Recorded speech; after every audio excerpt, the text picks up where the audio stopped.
So you're in Arrecife, you've done your shopping, it's lunchtime. What happens next? You've got to decide where to go and eat. That's the question, isn't it? Absolutely. So what we're going to do is take you on a tour of Charco San Ginés and all of the restaurants there, and at the end of it you'll see which one we decide to eat at, because we haven't decided yet. As you're walking away from the ocean, you can hang a right at any of these. We're going to go down this particular alleyway, which is itself full of eateries, but we're not going to stop at these because we're heading for the ones at Charco San Ginés to show you what's there. And we popped out behind the church, which is Iglesia San Ginés. Sorry, I forgot the name of it. I should know that. Built in the 17th century, and we sort of popped out down just there. next to Limon, yeah. Yeah, and we've come round because there are a few eateries on this side that we want to show you, but most of them are across the water. It's low tide now, which is why you don't see much water in there. It's a reasonable day, but yesterday was unbelievable. It's 31 degrees. Today, maybe the mid-20s, a light breeze and a few clouds around.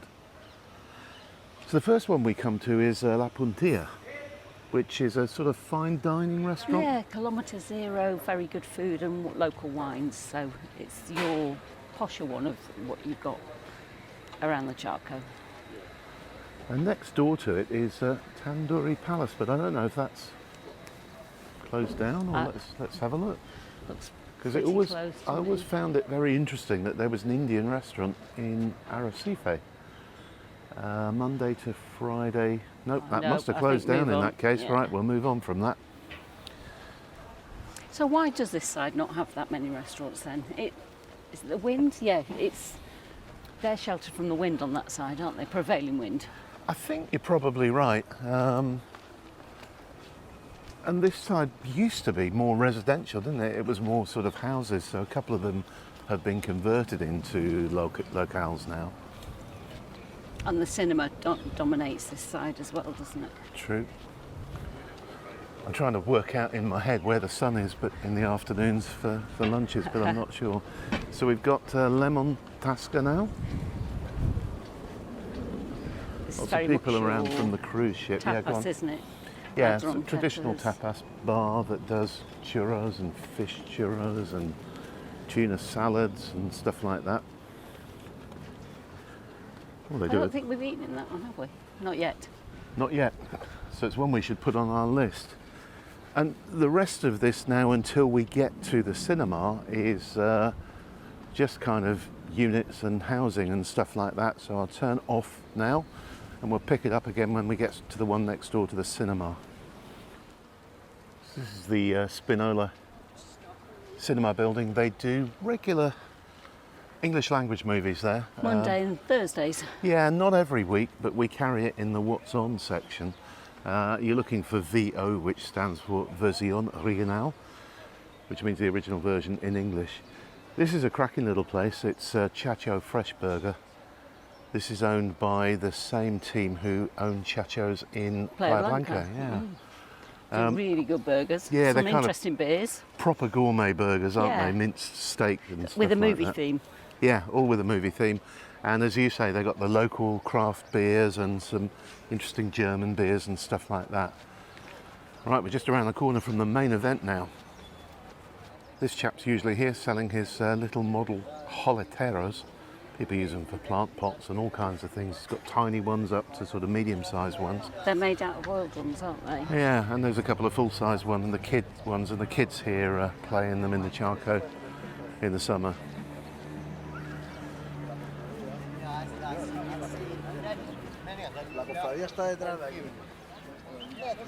At this end of the Charco, you've got the whale skeleton there, which used to be at Puerto Calero, but was eventually moved here.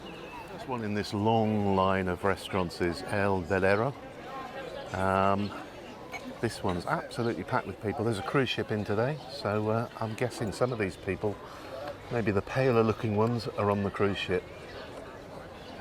We've eaten here a few times over the years, although it's changed hands. It's changed. Hasn't it? It was more a burger pizza place when we've been here before. We'll see if we can catch some food. Most people seem to be having a drink though.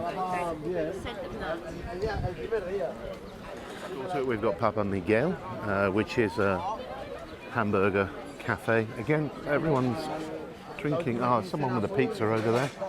Most people are just drinking, eating coffee. This one's just opening. It's called Maui. I quite like the sign there that says the secret ingredient is always love. Oh, Can't see anyone actually eating here yet. mind you, it's only just 1 o'clock, isn't it? Well, 10 past. I would have thought they'd be open by now, but maybe they've been doing a refurb or a clean-up or something. Tide's coming in the Charco now. We've come up to one of our favourite go-tos, Chapo. We like the arepas, don't we? Yeah, they do arepas, which are like South American, sort of almost like pittas, but they're made of potato, aren't they? So little corn pockets. yeah, little pockets of corn goodness stuffed with whatever you want them stuffed with. They've got a mix of other things on the menu as well, though. Yeah, it's not just an arepa bar. Well, this one is super popular. It's called La Minhoca. Been there for years, hasn't it? And we've never actually got in there. We've often tried to. And the kitchen's either been closed or there's no tables left. Yeah. Sort of traditional, normal Canarian cuisine here, but has a very, very good reputation. And we often see people sitting on the wall here queuing for a table. This one is La Raspa. We've eaten here a few times, always had excellent meals here.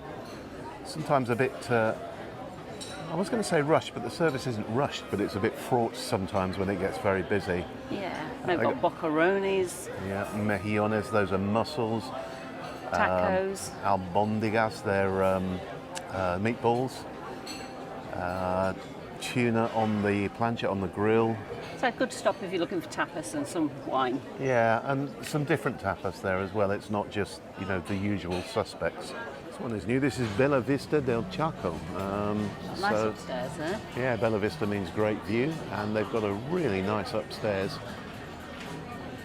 patio with glass and stuff like that. So we haven't seen this one before. This is our first sight of it, and they've got different tapas dishes there. Alitas de pollo, those are chicken wings. Little fish, fried. I like the look of that one. Here we have Cala, which is run by Luis Leon. He used to run El Toro in Puerto del Carmen. That's like tapas sharing platters, isn't it? Yeah, platters of meats and cheeses and tapas and stuff like that. High-end, good quality, very good quality stuff. And this is probably my favourite Italian restaurant in Arrecife. This is Divina Italia. They do some stunning salads. It's like the presentation's really nice, as well as great Whole pizza. meal as a salad, yeah, and great pizzas as well.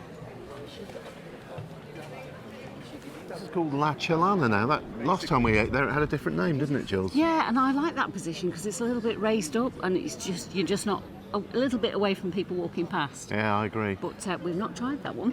So that now describes itself as a bit of a gastro bar. So no, we haven't tried it yet. And they've got this. I'm guessing this is going to be the menu on this Let's have a look. boat here. We'll have a look.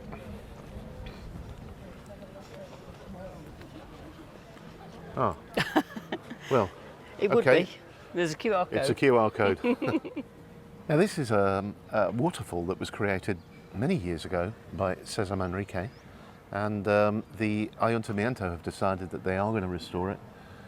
I saw that press release a long time ago, but they don't appear to have started yet. No. I mean, I it was remember. lovely. I remember it running, don't yeah. you?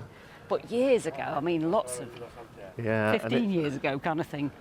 and it kind of it cools the air around here with the flow, as well as making a really nice noise and pleasant, gentle sound of water flowing. There's another one at the top there that we haven't spotted before. It's called Salitre, and it's a beer and tapas bar. So that's going to have another sort of high-end view of it, isn't it? Of the Yeah, Charco. absolutely. So the view from up there is going to be very pleasant indeed. Come to the last sort of line of restaurants around the Charco. We start with Estrella. We've been here a few times. Sort of all-encompassing menu. They've got all kinds of stuff here, from pizzas to burgers to tapas and stuff like that.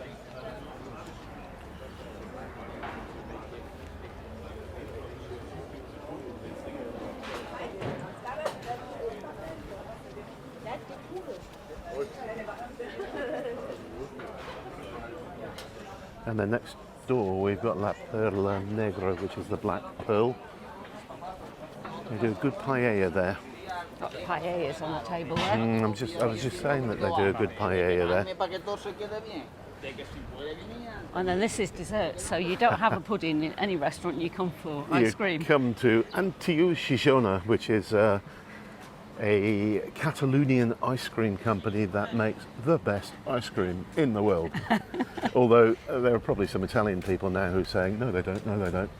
But look out for that sign, they do mega There's one of those in Costa Teguise. There it is, yeah. And this is the last one actually on the Charco. It's Leita de Proa. This, I'm pretty sure, is the first restaurant we ever came to in Arrecife. It is, 23 for sure. years Yeah. ago. We used to come all the time.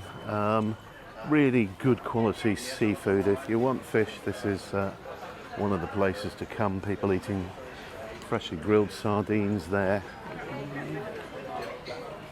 Fillets of fish. Great restaurant, and always good sort of homely service from Leita de Proa. Now this is an institution, and I know it's not strictly on the Charco, but you can't go to the Charco and not talk about Cassidinho. It's where you go for a fish bocadillo for breakfast. You can do a tapa of fish and a botellín, a little bottle of beer, or there's that matrimonio dish, which is just a little bit of everything. Epic, and I don't really know what type of fish it is. They have sort of a standard fish they use there, but it's wafer thin fillets, isn't it, that have just been like coated in egg and fried. Yeah. It's just delicious, isn't and it? always super fresh. And there's a dining room inside, isn't there? So there is. You don't have to sit outside there, and the service is fast and it's very inexpensive. you can also sit up at the bar, which is popular. Yeah. I don't know why they changed the name. I mean, they've changed it to Charco Vivo, but underneath it, it says Antiga Cassidinho, and it was Cassidinho before. And this big plot of land next to it is where we often park when we come into Arrecife, and everyone knows this as Hinori's land. I don't know if whoever Hinori was, or is, actually owns it, but you can park on here and just give the guys who do the marshalling €1 or €2 for their trouble looking after your cars. And I mentioned there's a cruise ship in there, it is. So we've got a big decision to make now, Come Jules. on then, let's decide where we're going. I'm hungry. All right, and we'll let the viewers know when we've decided. Well, we've made a decision, haven't we? And unusually, it's unanimous. Normally one of us is pushing harder than the other. It's true, we've decided to go for the new one, Bella Vista, only because we saw them working on it a few weeks ago and we were intrigued. So in the interest of research, we're going to check it out and let you know what it's The like. new kid on the block, yeah. So I hope you've enjoyed our little walk around the eateries of Charco San Ginés. And from us, it's bye for now. Bye. Hasta luego.